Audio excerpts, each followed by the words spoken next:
조선 궁중비사. 급조된 공주로 청나라 도르곤의 부인이 되었다 환왕녀가 되어버린 비극적 운명. 의순공주. 병자호란 당시 청나라 태종은 인조에게서 항복을 받기 전 몇 가지 요구 조건을 제시했습니다. 그 중에는 명나라와 단교할 것, 왕의 큰아들과 둘째 아들, 대신들의 아들들을 인질로 보낼 것, 청이명을 공격할 때 군대를 파견해 도울 것, 성첩을 수리하지 말 것, 청나라에 사대할 것 등이 포함되어 있었습니다. 패전국 조선은 이런 조건들을 무조건 수용할 수밖에 없었는데 항복 조건 중에는 내외의 여러 신하들과 혼인하여 화친을 공고히 할 것이라는 내용도 들어있었습니다. 혼인을 통하여 양국 간의 우호를 증진시키자는 주장이었지만 실제는 조선의 처녀들을 청나라에 바치라는 요구였는데 조선이 항복한 1637년 겨울에 청나라는 사신을 파견했습니다. 인조를 새롭게 왕으로 책봉하기 위해서였는데 인조는 병자호란의 항복 조건에 따라 명나라와의 외교관계를 단절했고 그 증거로 명나라에서 받은 고명, 옥새 등을 청나라에 바쳤습니다. 청나라는 그것들을 모두 없애버리고 새로 만들었고 사신을 파견해 청에서 만든 고명과 옥새를 주면서 인조를 새롭게 조선 국왕으로 책봉하고자 했습니다. 청나라의 사신은 정사 1명과 부사 2명을 대표로 하였는데 정사는 영하되었고 부사는 마부달과 대운이며 수행한 통역관은 정명수라는 조선 사람이었습니다. 청나라의 사신 영하대와 마부달 그리고 대운이 심양을 출발한 때는 인조 15년인 1637년 11월 1일로 인조가 삼전도에서 항복이식을 치른 지 약 9개월 정도 지난 시점이었습니다. 병자호란 이후 최초로 조선에 온 청나라 칙사는 조선을 길들이려고 수많은 요구 조건을 내세웠는데 그 중에 하나가 반기로 반기란 방직기생으로 수청을 드는 기생이었습니다. 과거 명나라 칙사들이 조선에 올 때는 지방의 기생들이 환영연에 동원되어 노래하고 춤을 추기는 했지만 수청을 드는 일은 없었는데 청나라 칙사는 갑자기 반기를 드리라고 요구한 것입니다. 청나라 칙사에게 반기를 드리라 부추긴 사람은 바로 통역관 정명수였는데 의주까지 갔던 원접사 이경증은 그런 전례가 없다고 극구 설득하였지만 청나라 칙사는 막무가내였습니다. 그냥 돌아가 버리겠다고 공갈 협박을 할 정도로 결국 원접사의 보고를 받은 인조는 반기를 허락하도록 했는데 이것은 헤아릴 수 없이 많은 문제를 야기했습니다. 우선 의주에서 한양까지 칙사가 통과하는 고을에서는 모두 반기를 대령해야 했는데 그 숫자가 고을마다 5에서 6명이나 되었고 작은 고을에서는 필요한 반기를 갖추느라 갖은 곤욕을 치러야 했습니다.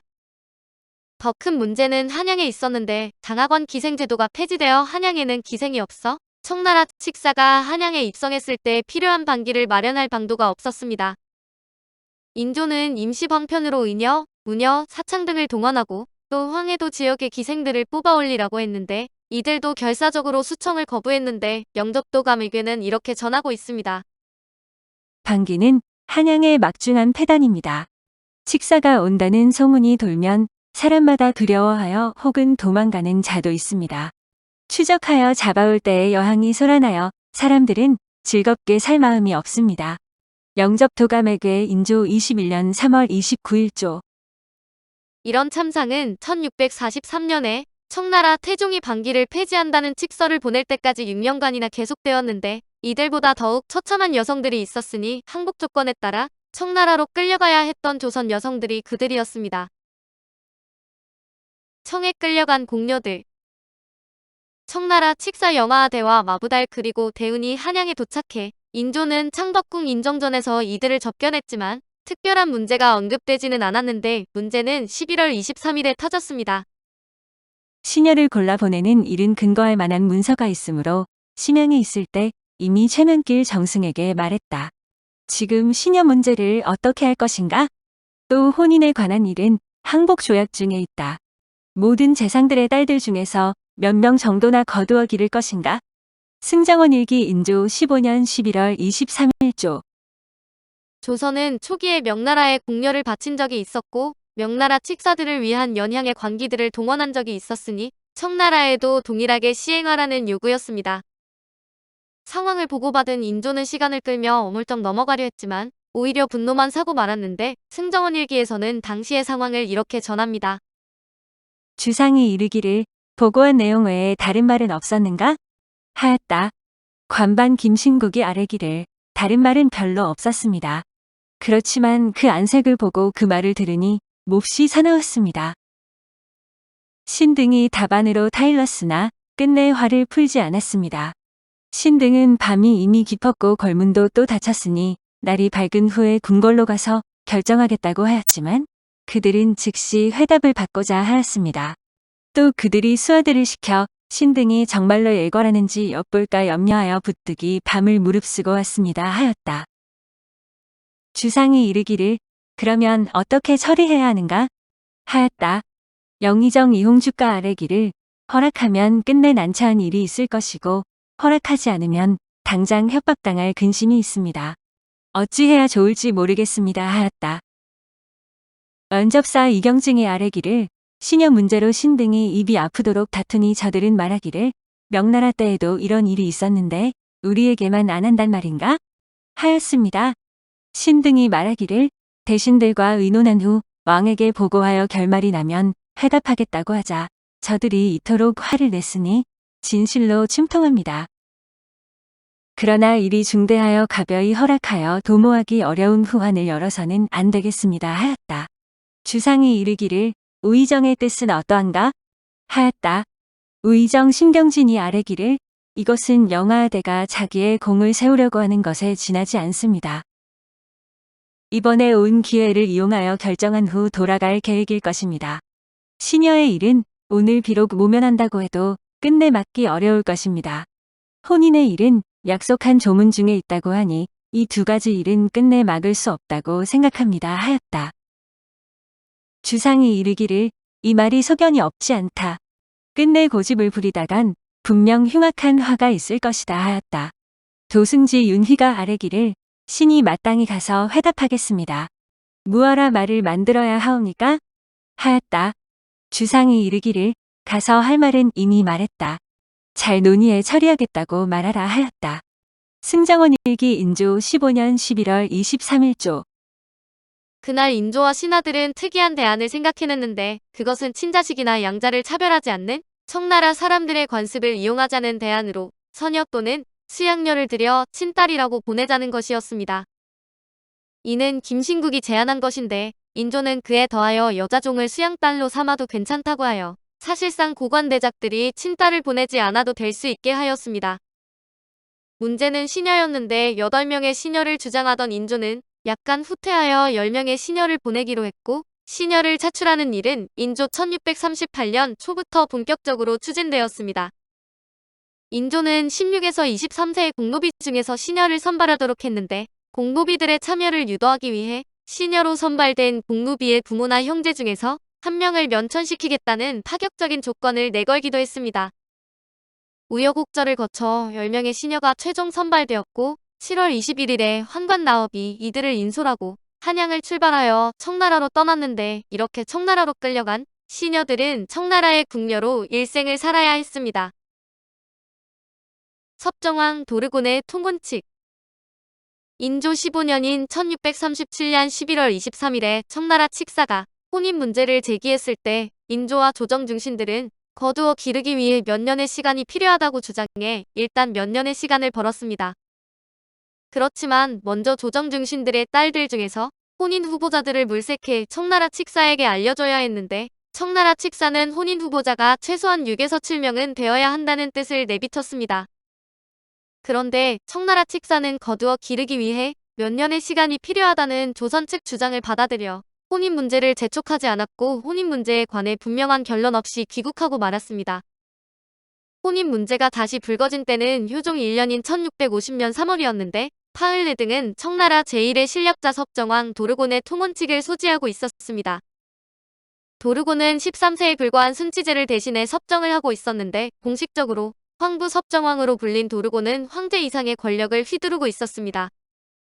효종실록 3권 효종 1년 3월 5일 무 두 번째 기사 1650년 청순치 7년 중사나업을 통해 청이 사돈관계를 맺으려 한다는 사실을 알고 허락하다. 저들이 말하기를 혼인에 관한 일을 그대가 자세히 모르기 때문에 이제야 분명히 말하니 그대는 돌아가 국왕에게 고하고 또 국왕의 뜻을 홍제원으로 와서 알려라. 국왕이 부지를 까띠러 국왕과 혼인을 맺고자 한다. 부지는 바로 고국시의 치모이다. 국왕의 딸이 몇이며 몇 살인지 우리들이 모두 안다. 만일 혼인이 성사되면 여러 신하가 감히 무시하지 못할 것이며 대국에서도 전적으로 믿게 될 것이다. 다만 국왕이 필시 독단하지 못하고 신하들에게 물을 텐데 신하들은 반드시 그들과 어떻게 혼인을 맺을 수 있겠습니까? 할 것이기 때문에 그들로 하여금 먼저 알지 못하게 하려 한 것이다. 나업이 아뢰기를 박물에 관한 일도 예조 판서가 주관하였다고 하였습니다. 혼인에 관해서는 신이 응답하기를 현재 있는 공주는 2살이다고 하니 공주의 나이가 어리면 종실 가운데 적합한 자로 선택하여도 무방하다고 하였습니다. 하였다. 효종에게는 5명의 공주가 있었는데 큰 공주인 수강공주는 이미 혼인했고 나머지 4명은 아직 혼인 전으로 4명의 공주들은 각각 11세, 9세, 5세, 3세였습니다. 그중 11세인 숙명공주는 아직 어리기는 했지만 혼인할 수도 있는 나이로 효종이 우려한 점은 바로 이것이었는데 만약 숙명공주가 도르곤과 혼인한다면 인질로 잡혀가는 것이나 마찬가지였습니다. 파을레는 마치 이런 사실들을 이미 다 알고 있는 것처럼 엄포를 놓았지만 실제로는 모르고 있었는데 환관 나오비 공주는 2세다라고 거짓으로 말했지만 전혀 알아차리지 못했습니다. 이에 효종과 조정 중신들은 크게 안심하고 가까운 종실의 딸을 골라 혼인을 허락하자고 의견을 모았고 3월 6일에 환관 나옵은 홍제원으로 가서 효종의 결정을 알렸습니다. 3월 7일에 효종은 창덕궁 인정전에서 파을레 등을 접견하였고 이 자리에서 파을레는 도르곤의 통원칙을 전달했습니다. 효종실록 3권 효종 1년 3월 7일 경신 2번째 기사 1650년 청순치 7년 청사신을 인정전에서 접견하고 직서 한 통을 받다. 항무섭정왕은 조선 국왕에게 치교한다. 나의 여러 왕 및 패륵과 여러 대신들이 누처 아래어 예로부터 번국의 참한 여인을 가려서 비로 삼은 전례가 있으니 대신을 조선으로 보내서 숙녀를 가려 비로 삼아 조선과 인친을 맺도록 하기를 바란다고 하기에 많은 사람들의 말이 옳다고 생각되어 특별히 대신들을 보내어 인친에 관한 일을 유시하도록 하였다. 그대 조선은 이미 우리와 한 나라가 되었는데 다시 인친을 맺게 된다면 더욱 오래도록 경고하여 두 나라가 되지 않을 것이다. 왕의 누이나 딸 혹은 왕의 근족이나 대신의 딸 중에 참하고 덕행이 있는 자가 있으면 선택하여서 짐이 보낸 대신들이 보고 와서 회조하게 하라. 특별히 유시한다. 도르곤의 통원칙에 의하면 혼인 대상은 효종의 누이나 딸, 효종의 가까운 친척의 딸, 대신의 딸 등이었는데 효종의 누이나 딸은 결국 공주였고 효종의 가까운 친척의 딸은 종친 여성이었습니다. 이에 대하여 효종은 자신에게 누이도 없고 딸도 없다고 했는데 공주는 안 된다는 뜻이었고 공주 대신의 종친 여성 아니면 대신의 딸을 도르곤의 배우자로 보내려는 속셈이었습니다. 효종은 우선 종친 여성 16명을 골라 파을레 등에게 보인 결과 한 명이 눈에 띄게 파을레 등의 관심을 받았는데 효종과 조정 중신들은 파을레 등이 이미 그 여성으로 결정했음을 짐작하고 있었습니다. 그런데 3월 12일에 파을레 등은 무슨 생각에서인지 또 다시 대신들의 딸들도 보겠다고 했는데 대상자는 제멋대로 이품 이상 관료들의 딸로 범위를 확대해버린 것입니다. 이 문제로 효종과 대신들은 크나큰 곤욕을 치렀는데 한밤중에 이품 이상의 관료들이 비상 소집되었고 처음에는 문관과 음관 중에서만 고르려고 했습니다. 문과 출신인 문관이나 음서 출신인 음관은 학문과 가문이 뛰어난 사람들이라 딸들도 훌륭할 것이라는 생각에서였지만 한 사람만 딸이 있다고 하고 나머지는 모두 없다고 발뺌했습니다. 다급해진 효종은 무관 이품 중에서도 고르라고 했는데 딸이 있다고 밝힌 이품 이상의 관료는 문관과 음관 중에서 4명, 무관 중에서 2명을 합하여 총 6명에 불과했습니다. 그러나 청나라 칙사들은 2품 이상 관료들의 딸이 부족하면 3품 이상으로 범위를 넓히라고 했고 내일까지 최소한 60명 정도의 처녀를 골라 대기시키라고 강압했습니다. 이런 소동을 거쳐 15명의 처녀가 간신히 선발되었고 청나라 칙사들은 3월 14일에 그 처녀들을 심사했는데 결과는 허망해 이미 도르곤의 배우자로 한 명의 종친 여성을 점지해 놓았습니다. 2품 이상의 딸들을 보겠다고 한 것은 효종과 조선 관료들의 충성심을 한번 시험해 본 것에 지나지 않았고 결국 도르곤의 배우자로 결정된 16세의 여성은 금림군 이계은의 딸이었습니다. 효종은 금림군의 딸을 자신의 양녀로 삼고 공주에 봉작했는데 금림군의 딸은 효종에게 11촌 고목버림에도 양녀로 삼은 것으로 도르곤의 배우자로 보내기 위한 임시 방편이었습니다. 효종은 공작명을 의순이라 했는데 4월 22일 의순공주는 도르곤에게 시집가기 위해 한양을 떠나 청나라로 출발했습니다. 시녀 16명과 유모, 몸종, 머리단장을 책임진 여성인 수모, 의녀 등이 의순공주를 수행했는데 시녀 16명은 조선 팔도의 공노비 중에서 선발된 여성들이었습니다. 또한 의순공주의 오빠 2명도 수행원 중에 들어있었는데 효종실록에 의하면 청나라로 끌려가는 의순공주의 행차를 보며 도성민들 모두 참혹한 마음이었다고 합니다. 의순공주 선정 배경. 섭정왕 도르곤이 조선에서 배우자를 구한다는 소문이 나자 국왕인 효종을 비롯하여 대부분의 종친이나 대신들은 딸을 숨기기에 바빴는데 이런 상황에서 금림군 이계윤이 자청하고 나섰습니다. 효종실록에 의하면 금림군 이계윤은 딸이 있는데 자색이 있다고 스스로 말했다고 하는데 이에 대해 사람들이나 기록에서는 금림군 이계윤이 돈과 권력에 눈이 멀어 딸을 팔아먹었다고 악평을 했습니다. 경인년에 청나라 사람이 급히 와서 혼인을 청구하니 조정에서 환겁하여 민가의 딸을 택하여 보내고자 하였지만 자들이 듣고 알까 두려워하였다. 그런데 금림군 이계윤이 자청하여 그 딸을 보냈다.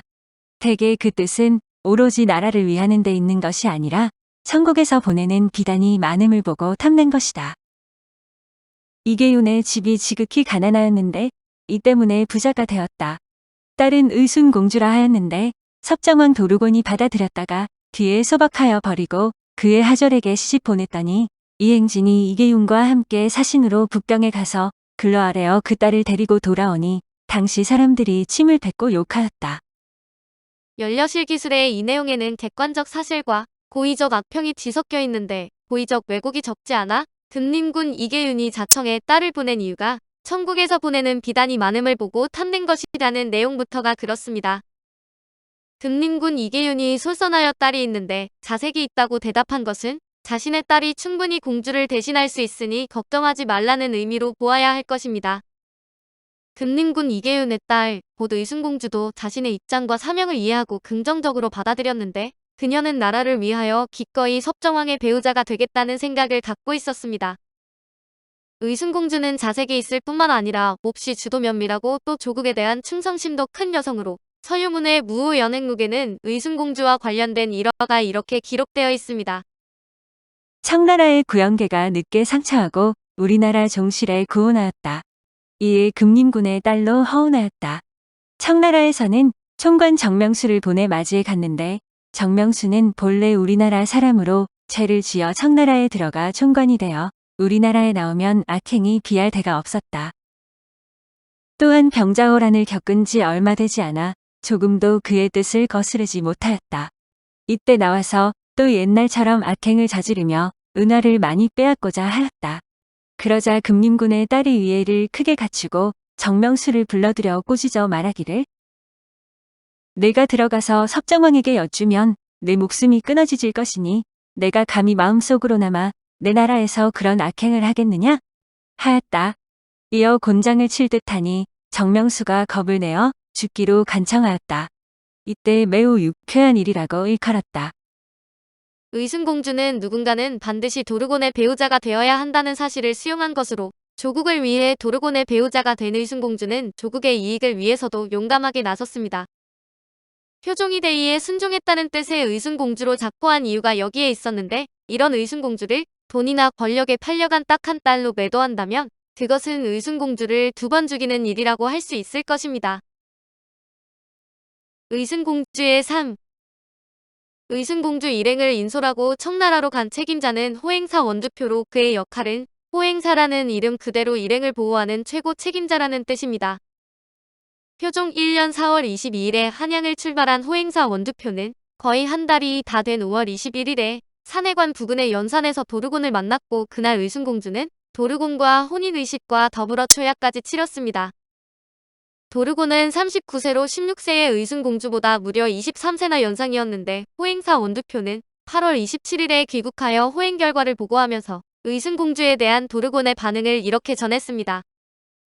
효종실록 5권, 효종 1년 8월 27일 무신 첫 번째 기사, 1650년 청순치 7년, 호행사 원두표가 돌아오니 이경석 조경의 일과 공주를 보낸 문제에 대해 묻다. 구왕이 처음에 공주를 보고서는 상당히 기뻐하는 기색이 있었고 신들도 후하게 대화하였습니다.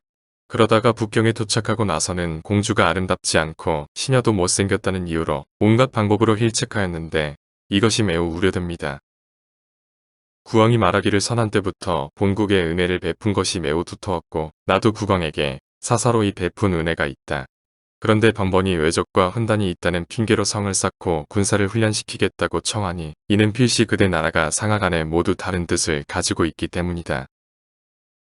그리고 시녀를 선발하여 올리는 일은 명나라 때부터 이미 구례로 되어 있다. 오늘날 일은 그대 나라의 행동을 보려는 것인데 그대 나라가 정밀하게 선발하려 하지 않았기 때문에 공주도 만족스럽지 못할 뿐 아니라 시녀 역시 못생긴 자가 대부분이다. 그대 나라의 불성실함을 여기에서 더욱 볼 수 있다. 이경석과 조경 두 신하의 죄는 이미 성안이 되었으니 이곳에서 처치할 필요는 없고 결말은 본국에 달려있다고 하였습니다. 도르고는 의순공주에게 첫눈에 반했지만 조선을 길들이기 위해 트집을 잡았던 것인데 효종은 청나라에 대한 복수 설치를 꿈꾸며 군비를 증강하고자 했는데 도르고는 이것을 누르고자 했습니다. 시녀들이 못생겼다는 둥, 의순공주가 마음에 차지 않는다는 등의 이야기는 복수 설치를 꿈꾸는 효종에 대한 일종의 경고였습니다. 실제 도르고는 의순공주의 아름다운 자태에 매혹되었는데 조선 후기의 실학자인 성혜응의 연경대집에는 이런 기록이 있습니다.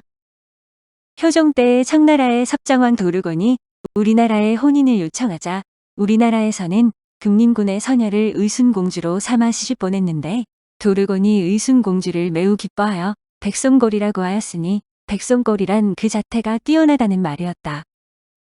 백송골이란 본래 조선에서 산출되는 흰 빛깔의 매를 의미했는데 푸른 빛깔의 해동청 보라매와 더불어 우리나라를 대표하던 매로 도르고는 마치 백승골처럼 날렵하고 매끈한 의순공주의 자태에 크게 매혹되었던 것입니다. 의순공주도 도르곤에게 사랑을 느꼈는데 그 사랑은 잠시만으로 끝난 것이 아니라 도르곤이 죽은 후에도 지속될 정도로 강렬했는데 의순공주의 사랑을 이덕무의 청장관전서에서는 이렇게 전합니다. 금림군 이계윤의 딸을 의순공주로 봉하여 섭정왕 도르곤의 아내로 삼았는데 얼마 안 되어 도르곤이 죽었다. 청나라 세조는 의순공주가 이미 과부가 되었으니 이곳에 머물러 있는 것은 옳지 않다고 생각하고는 마침내 조선으로 돌려보냈다. 의순공주는 훗날 섭정왕 도르곤을 그리워하여 무당을 시켜 혼을 불러내 무당의 힘에 의거하여 간곡하고도 정겨운 말을 한번 듣고자 하였다. 그러나 끝내 신이 내리지 않았다. 그러자 의순공주가 경배 상자를 열고 섭정왕 도르곤이 쓰던 가죽 모자를 꺼내서 무당 앞에 던졌다. 그렇게 하자 무당에게 신이 내렸다. 무당이 방울과 부채를 흔들더니 눈을 부릅뜨고 눈썹을 치뜨기도 하고 울기도 하고 말하기도 하면서 섭정왕 도르곤의 평생 일을 다 말하였다. 내가 금림군 이계윤의 외손인 조 아무개 씨를 만난 적이 있는데 그때 이런 말을 들었다. 의순공주와 도르곤의 혼인은 비록 강요에 의한 것이었지만 두 사람은 서로 사랑했는데 도르곤은 청나라 최고의 실권자로 두 사람의 사랑이 오래도록 지속되었다면 수많은 이야기를 만들어냈을 것입니다. 조선의 국익에도 크나큰 도움이 되었을 것이지만 불행하게도 의순공주와 도르곤의 인연은 오래가지 못했는데 두 사람이 5월에 혼인했으니 겨우 7개월 정도밖에 지나지 않은 시점에 도르곤이 죽은 것입니다. 그런데 도르곤은 사후에 역적 누명까지 쓰게 되어 도르곤의 재산은 국가에 몰수되었으며 그의 여인들은 보관대작들에게 분배되었는데 의순공주도 예외가 아니었습니다. 의순공주는 효종 2년인 1651년 연초에 청나라 황족인 박낙의 부인이 되었는데 설상가상으로 의순공주의 새신랑인 박낙도 1년 후에 그만 세상을 떠나고 말았습니다. 그 후 의순공주는 청나라의 북경에서 혼자 외롭게 지냈는데 그렇게 3년여가 지난 1655년 연말에 의순공주의 아버지인 금림군 이계윤이 동지사로 북경에 갔습니다. 그때 금림군 이계윤은 청나라 황제에게 글을 올려 의순공주를 보내달라고 요청하여 허락을 얻었고 16세의 어린 나이로 고국을 떠난 의순공주는 7년 만에 아버지를 따라 고국 조선으로 돌아올 수 있었습니다. 의순공주가 돌아올 때 자녀들이 없던 것으로 보아 청나라에서 자녀들을 두지 못한 듯한데 이렇게 귀국한 의순공주는 뜻밖에도 고국 사람들의 손가락질을 받으며 홀로 쓸쓸히 여생을 보내야 했습니다. 사람들은 금림군 이계윤을 돈과 권력에 눈이 멀어 딸을 팔아먹었다고 비난했고 의순공주를 두고 청나라 오랑캐에게 몸과 마음을 더럽힌 환양녀, 곧 환양년이라고들 수군거렸습니다. 그나마 효종은 호조에 명령하여 종신토록 의순공주에게 매달 곡식을 주도록 했는데 의순공주에 대한 미안한 마음과 고마운 마음의 표현이었습니다. 조국을 위해 기꺼이 타국에 시집갔던 의순공주는 고국에서 그렇게 여생을 보내다 현종 3년인 1662년 8월 6일에 세상을 떠났는데 당시 나이는 28세였습니다. 병들어 죽었다고 하는데 고국에서의 현실이 의순공주의 몸과 마음을 병들게 했을 것으로 현종은 의순공주의 죽음을 가련하게 여겨 호조로 하여금 넉넉하게 물자를 보내 의순공주의 장례를 치르게 했습니다. 오늘 조선 궁중비사는 급조된 공주로 청나라 도르곤의 부인이 되었다. 환왕녀가 되어버린 비극적 운명 의순공주였습니다.